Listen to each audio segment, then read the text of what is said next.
శాపాన్ని అనుభవించావు, కన్నీళ్ళే అన్నపానాలుగా బ్రతికావు, ఆళ్ల మాటలు ఏళ్ల మాటలు విని పడాల్సిన బాధలన్నీ పడ్డావు, చేయాల్సిన ఫీట్లన్నీ చేశావు.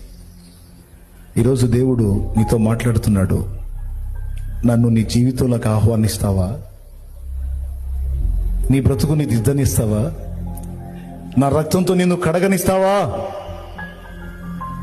నిన్ను శుభ్రపరచాలనుకుంటున్నాను. పాప శాపాల నుంచి నిన్ను విడిపించి నిన్ను ఆశీర్వాద కారణంగా చేయాలనుకుంటున్నాను. ఆశీర్వదించబడటం వేరు, ఆశీర్వాద కారణం వేరు. ఆశీర్వదించబడటం అంటే మన మట్టుకే మనం దీవించబడటం. ఆశీర్వాద కారణం అంటే ఏంటో తెలుసా? 10 మంది దీవించబడటానికి మనం కారణం అవటం.